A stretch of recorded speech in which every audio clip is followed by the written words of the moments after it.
दो संख्याओं के अंतर कितना है 26 है, और एक दूसरी संख्या यानी कि एक संख्या दूसरी संख्या से कितना 3 गुनी है, तो उन्हें ज्ञात कीजिए। तो इसमें सबसे पहले माना कि, क्योंकि दो चररेखीय समीकरण है तो इसमें माना कि लिखना पड़ता है, क्योंकि हमें पहली संख्या ना दूसरी संख्या कुछ ना पता है, इसलिए इसमें लिखेंगे माना कि, चूंकि माना कि एक संख्या x, पहली संख्या भी मान सकते हैं दूसरी संख्या भी मान सकते हैं, या सिर्फ लिख सकते हैं माना कि एक संख्या कितना हो गया x और दूसरी संख्या बराबर क्या हो जाएगा y।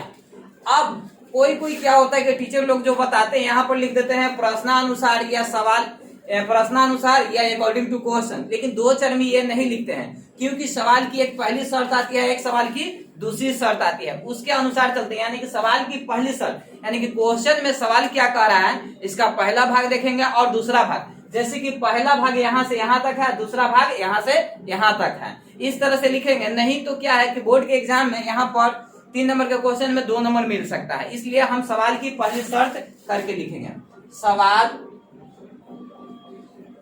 की पहली शर्त से।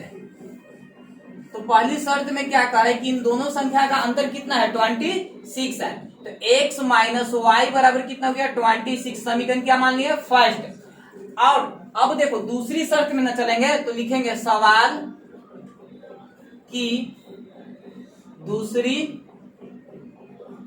शर्त से। तो दूसरी शर्त में कह रहा है कि एक संख्या दूसरी संख्या का कितना गुना है 3 गुना, तो x 3y हो गया दूसरी संख्या का। अब इसको क्या मान लिया समीकरण कितना है 2। अगर नहीं भी मानेंगे तो समीकरण फर्स्ट में x का मान रखने पर लिख सकते हैं, ठीक है। अब यहाँ पर लिख सकते हैं माना कि तो अब देखो सॉरी यहाँ पर माना कि बोल दिए, माना कि नहीं होगा x। अब समीकरण फर्स्ट में समीकरण 2 का मान रखने पर समीकरण फर्स्ट में यहाँ समीकरण सेकंड होगा, समीकरण सेकंड में समीकरण फर्स्ट का मान रखने पर तो x minus 3y x minus y equal to कितना 26। तो x बराबर कितना है 3y minus y equal to कितना हो गया 26। घट जाएगा तो कितना आ जाएगा 2y, तो 26 कट कर कितना गया 13, y बराबर कितना हो गया 13। अब समीकरण सेकंड में y का मान रखने पर, तो समीकरण सेकंड में y का मान रखने पर तो x इक्वल टू 3y था समीकरण मेरा।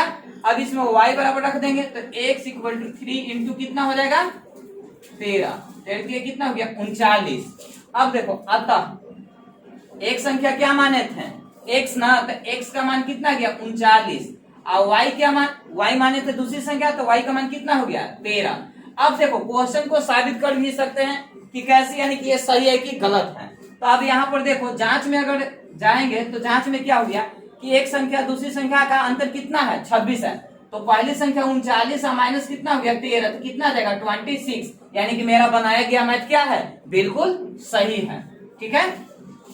अब ये चैनल को क्या करें सब्सक्राइब करें और लाइक करें, फिर आगे वीडियो के लिए देखते रहेंगे।